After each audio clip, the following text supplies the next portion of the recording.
New York never slows down, not even for Prince Harry. But that night, something inside him did. According to witnesses, the Duke of Sussex wasn't the calm, composed royal fans expected.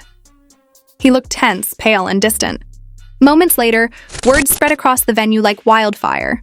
Prince Harry had suffered a panic attack, right there under the lights. The event had been planned to polish their public image, another triumph in the Sussex story. Instead, it turned into chaos wrapped in silence. One by one, smiles froze, conversation stopped, and the crowd's cheers began to feel heavy. Those closest to the stage said they could sense the shift instantly. The atmosphere dropped, like oxygen had vanished from the room. Backstage, Harry stood still, trembling, eyes unfocused. He wasn't just nervous. He was breaking. His breath came short, hands shaking, a look in his eyes that said he wasn't in New York anymore. And the irony, it happened in front of cameras, the very thing that always triggers him. People nearby say Meghan stood a few feet away, calm, adjusting her hair in the mirror light. Lipstick, posture, expression, every movement rehearsed. There was no whisper of comfort, no reassuring touch, just stillness. Maybe that's her version of control, keeping the mask perfect. But for Harry, that silence was louder than the panic itself. For most, a camera flash means attention. For Harry, it means memory. Flashes of that night in Paris, his mother's final moments, the storm of photographers chasing her. Every lens click drags him back to that same fear. One assistant said he even muttered about the flashes before stepping out, voice trembling. That's when they realized this wasn't stage fright. It was trauma reawakening. In Britain, Harry managed it better. During the Invictus Games, charity events, or military ceremonies, he was in control. Mission-driven, grounded, useful. But this wasn't service. This was spectacle. And spectacle has always been his undoing. So when Meghan smiled for the paparazzi outside, perfect posture and glowing skin, Harry followed behind her, blinking through the tears he wouldn't let fall. He still went out there, delivered his lines, stood for photos. But anyone looking closely could see it. The prince who once led soldiers now looked like a man trying to survive his own war. When the applause ended, he disappeared backstage. Security cleared a hallway while he sat down, trying to breathe. Someone handed him water.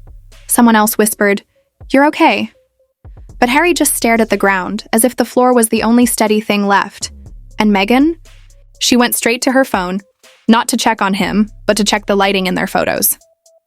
People close to them say she scrolled through images, fixing captions, discussing edits. To the staff, it felt cold. One aide described her voice as flat, professional, like his panic was an inconvenience mid-photo cycle. Those who've worked around them say it happens often. Harry cracks. Meghan recalibrates. He feels she manages. It's like they live in two different worlds, one emotional, one strategic. And somehow both think they're doing the right thing. A few days later, Paris brought a new storm. Meghan appeared at a Balenciaga show, but reports claim she wasn't actually invited.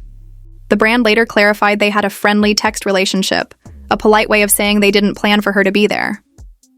That public correction reportedly sent Meghan spiraling. Not because of rejection, but because it exposed something she guards fiercely, her image of belonging among the elite. Sources say she was furious, not at the brand, but at being embarrassed. And instead of addressing it herself, she allegedly asked Harry to fix it. Yes, the same man who had just collapsed in New York was now calling a designer to apologize for a misunderstanding he didn't cause. For Harry, it must have felt surreal. Once a soldier commanding troops, now a husband managing optics. But he did it anyway because love can blur into obligation when peace feels fragile. And yet peace never came. Within days, the tabloids began buzzing about a private dinner between Harry, Meghan, and Ed Sheeran. The headline was pure gold. The Sussexes dine with Britain's biggest star. It looked glamorous, strategic, perfect. But insiders later confirmed Ed Sheeran didn't even know they were there. He was simply dining in the same restaurant. The story had already gone viral before dessert was served. Coincidence? Hardly. It was classic Sussex PR. Stage the scene, let the press do the rest. To outsiders, it looked like success. To insiders, it looked like desperation, a couple clinging to control of a narrative already slipping away. When Harry realized the truth, those near him said he went quiet again. He didn't argue. He didn't react.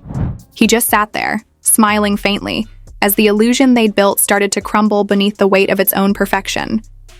Because deep down, Prince Harry knew something no headline could hide. The same spotlight that once crowned him was now the thing that would eventually consume him. After New York, Prince Harry changed. The crowd still saw the polished royal, but those close to him knew he wasn't the same. His schedule grew smaller, his circle quieter. Where he once stood at podiums, he now preferred small rooms, soft light, and silence. He wasn't hiding. He was healing. But in the world he lived in, peace is never free, especially when your partner thrives on noise. For Meghan, silence looked like stagnation. She wanted momentum, more appearances, more projects, more coverage. Where Harry saw rest, she saw retreat. Insiders said it felt like watching two people walk in opposite directions on the same path, one chasing calm, the other chasing cameras. One aide described their home dynamic as parallel lives. Harry spent hours writing, walking, or meditating. Meghan spent hers on calls, photo shoots, and meetings. Even when they shared a table, the energy was off. He looked inward. She looked ahead. The fallout from Paris hadn't faded. The Balenciaga misunderstanding, that polite but public statement that she wasn't officially invited, still stung. Meghan had built her post-royal image on the idea of exclusivity, and that one comment cracked the surface. She reportedly told her team she'd never let that kind of slip happen again. But instead of slowing down, she doubled down. More deals, more headlines, more visibility. Meanwhile, Harry was quietly pulling away. After the fake Ed Sheeran dinner headlines, he reportedly shut off his phone for 2 days. Friends said he wasn't angry. He was exhausted. The manipulation of reality, the constant spin of truth for optics, was draining him. One friend called it a performance he didn't audition for. The tragedy was, Harry knew the game. He grew up inside it. But he'd escaped the palace thinking the noise would end, only to find it louder, closer, personal. Every event now carried two versions, what happened and what the world saw. He couldn't tell which hurt more, the distortion or his part in feeding it. Those close to Harry said he began questioning everything, not just fame, but purpose. "I wanted peace," he allegedly told one confidant, "but somehow I keep ending up on stages." He'd begun skipping public outings, choosing private gatherings instead. He didn't want to be a symbol anymore. He just wanted to breathe. Meghan, on the other hand, couldn't stop. A rumored Vogue feature was already in motion, followed by new brand partnerships.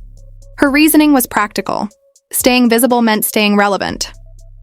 But for Harry, each photo shoot felt like another performance he couldn't leave. During one dinner, an eyewitness said Meghan spoke passionately about their next collaboration, while Harry just stared into his drink, spinning the glass slowly. When someone asked if he missed England, he smiled faintly and said, "I miss quiet." It wasn't rebellion, it was fatigue. People around them say the emotional gap keeps growing. Harry still loves deeply, but he's wary of the spotlight that follows that love. He knows every time they step out, the noise comes back. Flashes, questions, speculation. It's a cycle he's desperate to end, but can't.